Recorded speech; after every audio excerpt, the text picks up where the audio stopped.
नमस्कार। इन दिनों युवतियों की अच्छाइयों के बारे में हम लोग चर्चा कर रहे हैं। देखिए, हर चीज के दो पहलू होते हैं। भाई मैं मुझ में कुछ अच्छाइयां भी हैं निश्चित तौर पर, और कुछ बुराइयां भी हैं निश्चित तौर पर। कौन सी बुराइयां हैं, उन बुराइयों को कम किया जाए, किस प्रकार से उन पर काम किया जाए, और कौन सी मेरी अच्छाइयां हैं जिन्हें और बढ़ाया जाए और जिन्हें देखकर अपना कॉन्फिडेंस बूस्ट किया जाए, ये दोनों ही बातें अब बहुत जरूरी हैं। तो सिक्के के दो पहलू होते हैं, एक अच्छा एक बुरा। ऐसे ही ज्योतिष में कई सारी युतियां या कई सारे ग्रह कई सारी जगहों पर बैठकर अब बहुत नकारात्मक फल देते हैं, लेकिन कई सारी जगहों पर बहुत सकारात्मक फल भी देते हैं। तो देखिए, कई वर्षों से मैं ज्योतिष सिखा रहा हूं। YouTube channel VS astrology, Facebook page VS astrology, Instagram VS astrology के माध्यम से, अलग अलग प्लेटफॉर्म के माध्यम से मैं आपको ज्योतिष कई वर्षों से सिखाता आया हूं। नकारात्मकता पर भी मैंने बात की है। जहां मैं नकारात्मक कहता हूं वहां पर मुझे कमेंट्स आते हैं कि सर आप तो बहुत नकारात्मक बात करते हैं। जहां मैं सकारात्मक बात कर देता हूं तो बहुत कमेंट्स आते हैं, वाह जी वाह सर क्या बात करी आपने। ऐसा कोई एस्ट्रोलॉजर होना चाहिए। मेरा मानना यह है कि एस्ट्रोलॉजर को न्यूट्रल होना चाहिए, ना वो बहुत सकारात्मक हो ना वो बहुत नकारात्मक हो, वो न्यूट्रल हो, वो सच्चाई बताने वाला हो। सच्चाई, नकारात्मक सच्चाई खराब भी लगे तो भी सुनना पड़ेगा, सच्चाई अच्छी भी हो तो उसे सुनना ही चाहिए। लेकिन फिर भी इन दिनों मैंने सोचा कि एक सिक्के के एक पहलू सकारात्मकता के बारे में बात की जाए, क्योंकि जब से कोविड-19 शुरू हुआ और वो चला, तब से नकारात्मकता बहुत ज्यादा बढ़ गई। तो कहीं ना कहीं सकारात्मकता को जब हम देखेंगे तो कॉन्फिडेंस बूस्ट होगा। हाँ, तो इन दिनों मैं जो युतियां हैं उनके सकारात्मक पहलुओं के बारे में बात कर रहा हूं। आप कहेंगे तो इनके नकारात्मक पहलुओं पर भी एक अलग से सीरीज बनाएंगे। कल हमने शनि और राहु के बारे में बात की थी, आज हम गुरु और मंगल के बारे में बात कर रहे हैं। गुरु और मंगल, यदि कहीं ये युति किसी कुंडली में आकर के बैठ जाए, साथ में आकर के बैठ जाए, तो क्या फल मिलने वाला है, तो क्या रिजल्ट मिलने वाला है, इस बारे में हम बात कर रहे हैं। देखिए, अलग अलग लग्नों की कुंडलियां हो सकती हैं, अलग अलग राशि में गुरु मंगल आकर के बैठ सकते हैं, अलग अलग भावों में आकर के बैठ सकते हैं, और उनके निसंदेह फिर अलग अलग रिजल्ट देखने को मिलेंगे। लेकिन एक ओवरऑल यदि गुरु और मंगल किसी की कुंडली में है तो उस जातक का व्यक्तित्व कैसा होगा, पर्सनालिटी कैसी होगी, उसकी प्रोग्रेस कैसी होगी, इन जनरल उस बारे में मैं आपको बताने जा रहा हूं। देखिए, गुरु कौन है, बृहस्पति कौन है?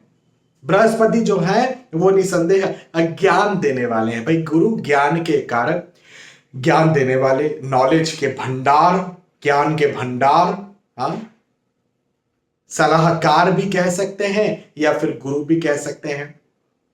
तो गुरु जो है वो सात्विकता को रिप्रेजेंट करते हैं, एक अच्छी इंसानियत को रिप्रेजेंट करते हैं, अच्छा इंसान होने को रिप्रेजेंट करते हैं, आध्यात्मिकता को रिप्रेजेंट करते हैं, धर्म को रिप्रेजेंट करते हैं, धार्मिक चीजें, धार्मिक लोग, धार्मिक वस्तु, धार्मिक समूहों को रिप्रेजेंट करते हैं। तो गुरु, जितनी अच्छी अच्छी बात कर ली जाए, गुरु वो है। और मंगल कौन है? तो भाई, मंगल भी जो है वो आते तो गुरु की ही पार्टी के हैं। भाई, दो प्रकार के ग्रह होते हैं ना, एक जैसे शनि, शुक्र, राहु, केतु, ये जो ग्रह हैं ये दानव पार्टी से आते हैं। गुरु, मंगल, सूर्य, चंद्र, बुध, ये जो है ये देवताओं की पार्टी से आते हैं। तो ये एक ही पार्टी के दोनों ग्रह हैं, लेकिन फिर भी भाई, मेरे घर में दो, मैं भी हूं, मेरा ब्रदर भी है, तो व्यवहार तो अलग अलग होंगे ना, बिहेवियर तो अलग अलग होंगे, थिंकिंग सिस्टम तो अलग अलग होंगे। तो मंगल जो है वो निसंदेह रिप्रेजेंट करते हैं आपके साहस को, पराक्रम को, कॉन्फिडेंस को। मैंने इन दिनों देखा है कई सारे लोगों का कॉन्फिडेंस लूज हुआ है। क्यों? कोविड-19 की वजह से। कोरोना ने कई सारे लोगों का कॉन्फिडेंस लूज किया है। अच्छे भले जो बिजनेस चल रहे थे वो डाउन हुए, अच्छी भली नौकरियां कुछ लोग कर रहे थे, वो नहीं कर पाए। लोग बच्चे जो हैं लंबे वक्त से एग्जाम की तैयारी कर रहे थे, एग्जाम्स जो हैं वो फेल हुई, एग्जाम्स हुई नहीं, एग्जाम डिले हो गई। कॉलेज बच्चे जो जो सचमुच पढ़ने वाले बच्चे थे वो कॉलेज जा नहीं पाए। शादियां होने वाली थी वो हुई नहीं। नया बिजनेस शुरू करना चाहते थे वो कर नहीं पाए, नई योजनाओं पर चल। बहुत कॉन्फिडेंस इन दिनों लूज हुआ है। लेकिन मंगल जो है इसी कॉन्फिडेंस को रिप्रेजेंट करते हैं। मंगल जो है वो पराक्रम के तो स्वामी है। मंगल जो है वो ठानने के स्वामी है। मुझे करना है मतलब करना है और करके ही रहूंगा या करके ही रहूंगी। आ जाए देखते हैं, जो आ जाए देख लेंगे रास्ते में। सबको मिटा देंगे यदि कोई हमारे रास्ते को रोकेगा। मंगल वो है उग्रता और साहस के साथ क्रोध, कई बार ईगो, कई बार घमंड भी है मंगल। तो जब ये दोनों साथ में आकर के बैठ जाते हैं किसी कुंडली में और दोनों की युति हो जाती है किसी कुंडली में, तो दोनों के जो जो मिश्रण है वो हो जाता है। और दोनों का मिश्रण क्या होगा?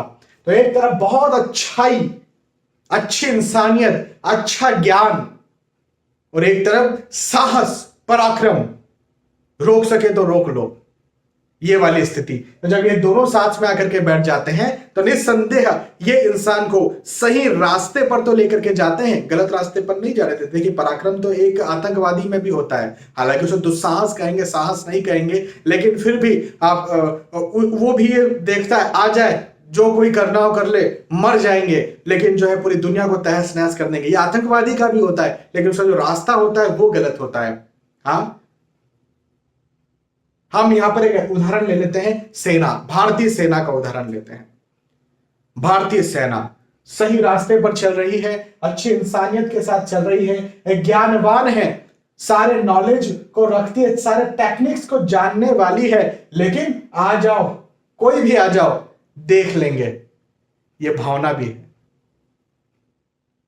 तो सही रास्ते पर चलते हुए साहस, पराक्रम और ठानने की क्षमता को गुरु और मंगल की युति जो है वो रिप्रेजेंट करती है। इसका मतलब ये कतई नहीं है कि हम हारेंगे नहीं। यदि किसी कुंडली में गुरु और मंगल साथ में बैठे हैं, इसका मतलब ये नहीं कि हार नहीं मिलेगी, मिल सकती है हार, लेकिन इसका मतलब ये जरूर है कि हार मिल सकती है लेकिन रुकेंगे नहीं और आगे बढ़ते चलेंगे, बढ़ते चलेंगे, बढ़ते चलेंगे। और देखते हैं कब तक ये परेशानी जो है वो हमको रोकती है। किसी का बुरा नहीं करेंगे, बुरे रास्ते पर नहीं चलेंगे, अच्छों का साथ देंगे, लेकिन बुरी ताकतों को समाप्त भी करेंगे, खत्म भी करेंगे और सही रास्ते पर चलते हुए जो है अपने लक्ष्य को हासिल करेंगे, जो भी लक्ष्य हो। फिर एक अच्छी इंसानियत के साथ, साहस के साथ, धैर्य, पराक्रम और ठानने की क्षमता के साथ। तो गुरु और मंगल की युति इस प्रकार की पॉजिटिविटीज को जो है वो रिप्रेजेंट करती है। इंसान में इस प्रकार की पॉजिटिविटी को बढ़ा देती है। इंसान एक बहुत अच्छा इंसान तो होता है, लेकिन बिल्कुल उसे पता होता है मुझे क्या करना है, कहां जाना है, और सही रास्ते पर चलते हुए उन सारी चीजों को हासिल अपने लाइफ में, अपने जीवन में कर लेता है जो वो चाहता है और जो सामाजिक, जो कानूनी दृष्टिकोण से सही भी है, अच्छा भी है, समाज के लिए जो भला करने वाला है। और कई बार ऐसा जाता है समाज सेवा में भी आता है और समाज सेवा में भी वो बहुत अच्छा नाम भी हासिल करता है, नाम भी पाता है और खुद धन दौलत वैभव पाते हुए बहुत उन्नति भी हासिल करता है। ऐसे लोगों की बहुत जरूरत है, राजनीति में ऐसे लोगों की बहुत जरूरत है, हमारी सेना में ऐसे लोगों की बहुत जरूरत है, साहसिक जगहों पर, आईएएस, आईपीएस, ऐसी जगहों पर ऐसे लोगों की बहुत जरूरत, जिनके पास साहस भी हो, लेकिन क्या सही क्या गलत इसका जो है अंदाजा हो, और फिर सही दिशा में चलते हुए साहस के साथ अपने लक्ष्य को हासिल करें। तो ये युति जो है इस बात को रिप्रेजेंट करती है। बड़ी पॉजिटिव युति मुझे ये लगती है, बहुत अच्छी युति ये लगती है। यदि किसी इंसान व्यक्ति की कुंडली में युति, तो आप बड़े भाग्यशाली हैं जो ऐसी युति आपकी कुंडली में आई। तो ये मैंने आपको बताना था। और भी दूसरी युतियों के बारे में बात करेंगे। अब यहां पर हमने लग्नों के आधार पर बात नहीं की, हाँ, अलग अलग अब भावों के आधार पर बात नहीं की। ऐसी बात करेंगे तो 12-13 वीडियोस बनाने पड़ेंगे।